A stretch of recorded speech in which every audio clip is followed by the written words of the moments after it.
Now at 6, we are following breaking news on multiple fronts. 2 shootings in 2 parts of the area, one involving a robbery suspect, another involving an armored vehicle. Good evening. Thanks for joining us. I'm Scott Walker. And I'm Salah Kim. We have crews live on the scene of both shootings. We're going to begin with WDSU's Casey Ferran on Tulane and Galvez with the very latest. Casey. Well, Stella, we have learned in the past half hour that the victim here in this incident has died. Now, you can look behind me. You can see this is still a very active scene with officers near the armored truck where this all happened. Now, here's a look at some of the video we shot earlier this afternoon, just moments after we arrived here. We were told by neighbors that there were 2 armed men who attempted to rob the armored truck here. There was some type of shootout between those armed robbers as well as the workers for Loomis that were in that truck. Now, we've learned that the driver of the truck apparently was shooting back at those robbers and he was shot. He was taken to the hospital, and we've learned from NOPD that he has been confirmed dead. He was killed in this incident as a result of the injuries. Now, just in the last 10 minutes or so, we have seen Chief Harrison as well as FBI investigators here on the scene as they are working to piece this scene together. This is again at the Campus Federal Bank right off Tulane and Galvez. It's actually really close to the University Medical Center. So again, this is just still happening, very active scene. There's obviously a lot of cameras in this area from the bank here, which is where this all happened. So we'll get you more details about what's happening here and get those to you for WDSU News at 10. But again, 1 person was killed in a shootout here between an armed robber, 2 armed robbers, as well as the armored truck drivers here for Loomis. Reporting live, I'm Casey Ferran, WDSU News. Casey, thank you. And in Jefferson Parish, a man shot and killed, and it all happened in broad daylight. And now deputies say the gunfire may have happened because of a failed armed robbery attempt. Everything went down around 1:30 p.m. today at the LaPlace one-stop shop. And that's where we find WDSU's Travers Mackle with all the latest information about that one. Travers. That's right, Sulla. Investigators believe it was an armed robbery gone bad, but they are still sorting through all the details. They did release the name of the man shot and killed. He's identified as 29-year-old Larry Gillard, and when his family and friends got word, they rushed to the scene. Oh, no! Oh, man. Oh, no! Oh, no! Calm down. As you can see in that video, many found it hard to contain their emotions. The incident happened in the parking lot of the Lapalco one-stop shop in the Lincolnshire neighborhood.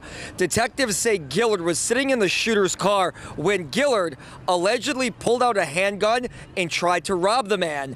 That's when the driver told deputies he pulled out his own gun and opened fire, shooting and killing Gillard. We're in the initial stage of this investigation.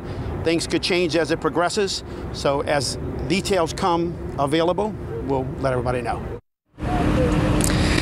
The shooter is meeting with detectives right now. At this point, detectives believe the whole incident may have been captured on surveillance video, as this store does have several cameras. Also at this point, no charges have been filed against anyone.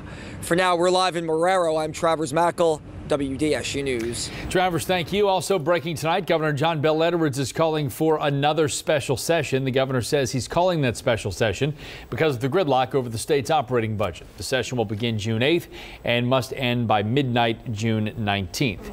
We'll continue to follow all these breaking stories online and on social media. You can download the WDSU News app to stay up to date.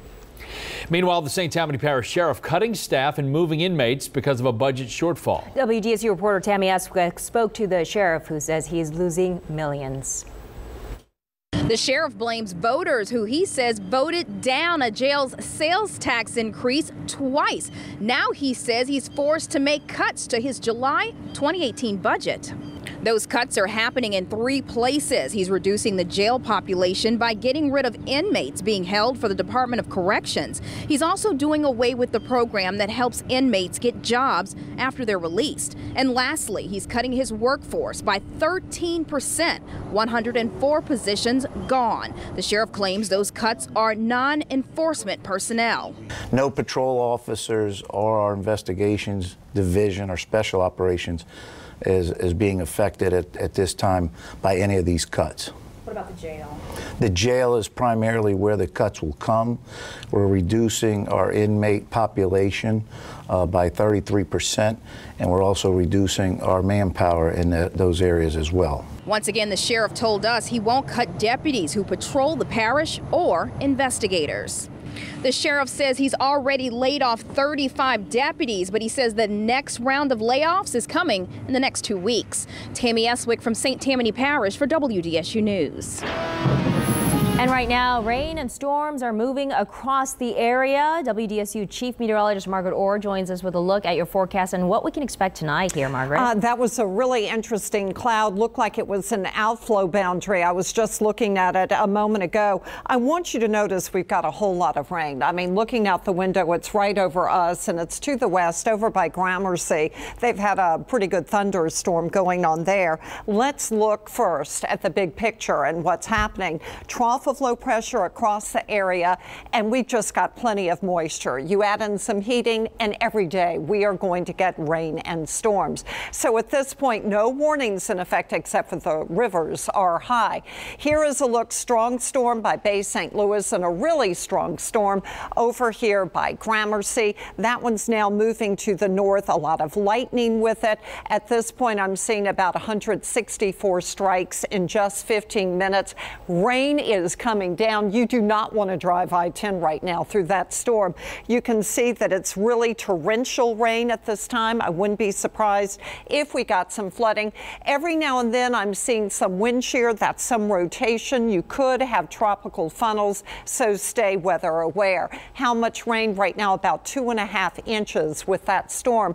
Then real quickly over here, just north of Port Sulphur, some more strong storms. I'm seeing the potential for tropical funnels there, and along the Mississippi Gulf Coast you've got a strong storm right there by Bay St. Louis. More of what you can expect into the weekend coming up.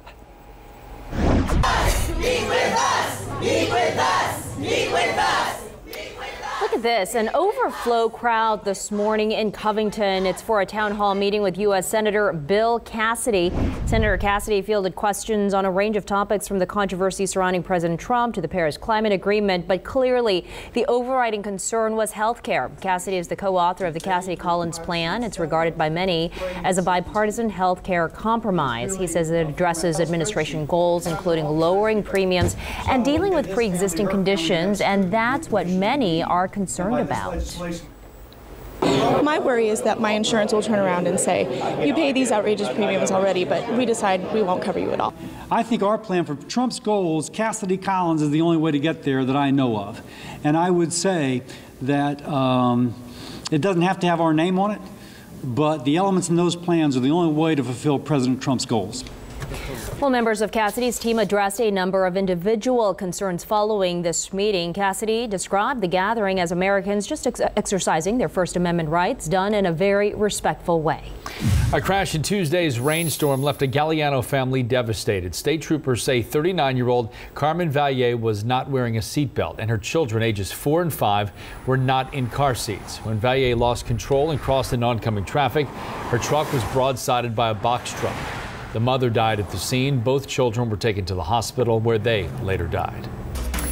Still to come tonight at 6, teaching after Hurricane Katrina. We're going to take a look at how many teachers left the city and how many returned. Plus, and I think it's a hate crime. I think it's, again, a monumental mistake to take down anybody's flag or monument. A heated debate at the Capitol over Confederate monuments, the latest on the bill that makes monument removal illegal.